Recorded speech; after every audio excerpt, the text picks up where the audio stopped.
What's up, y'all? As promised, I was going to do an updated BLS deck profile with Envoy now at 2, and this is a pure variant. So I also have a variant that has Chaos Max integrated with Blue Eyes, and then also one with Prediction Princess.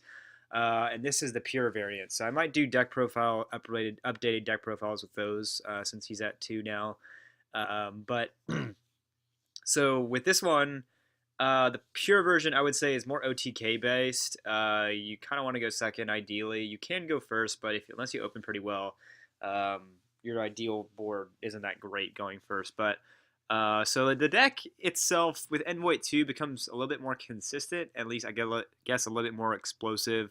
You're able to OTK like crazy going second, so long as you don't have to play through too much. I still wouldn't say BLS is a competitive deck.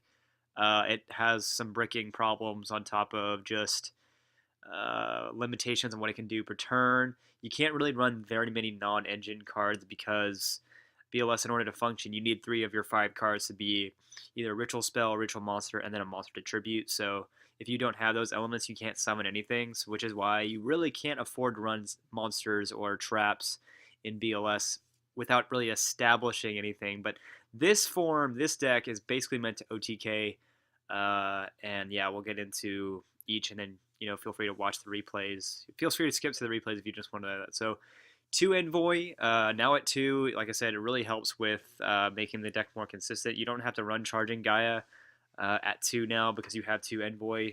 Basically serves the purpose of what Charging Gaia was supposed to do.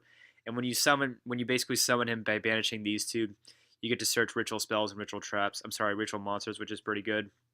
Basically, this plus these 2 in the graveyard is an automatic Unicorn, which automatically, opens up other plays by using Herald of the Arclight from the extra deck. We'll get into that. So, 1 Charging Gaia, even though Envoy is at 2 now, the fact that Charging Gaia can search out Envoy when he's tributed is still pretty darn useful. And he's a light monster, and he floats. So, basically, when your Super Soldier is destroyed, he basically gets to come on the field. So, 1 Charging Gaia. So 1 Photon Thrasher, it's a convenient special summon, and it's a level 4 warrior. So it's a light, it's a level 4 warrior. You can add it with Rhoda, you can do stuff, but it's there in case you need to go for that rank 4 and you don't have a ritual spell. Shadell Dragon, because when you use him from the ritual card, you basically get to destroy a spell or trap, so it's just nice MST without having to run MST, and it's MST from the deck in some cases.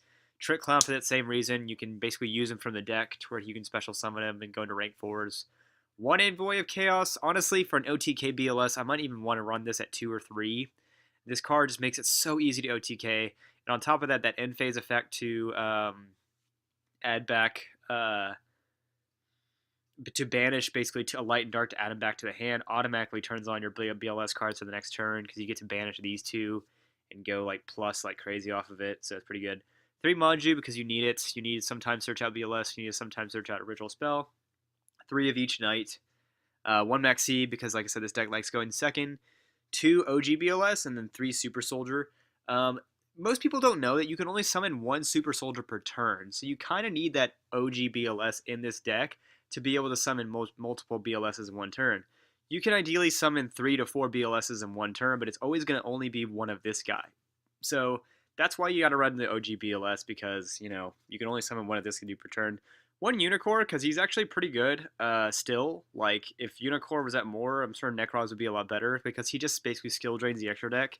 So it's not necessarily good against True Draco, but against other decks that are heavy extra deck reliant, pretty good card. 3 Pre-Prep to search out BLS and Blackluster Ritual. 1 Rhoda to search out whichever knight you need. 3 Trade-In for your BLSs because you can actually trade in BLS now because this card will bring them back from the graveyard. It was a big problem before this card existed because you could trade in a BLS, but then you couldn't ritual summon it. But now that this card exists to where you can ritual summon them from the graveyard, trade-in is pretty viable.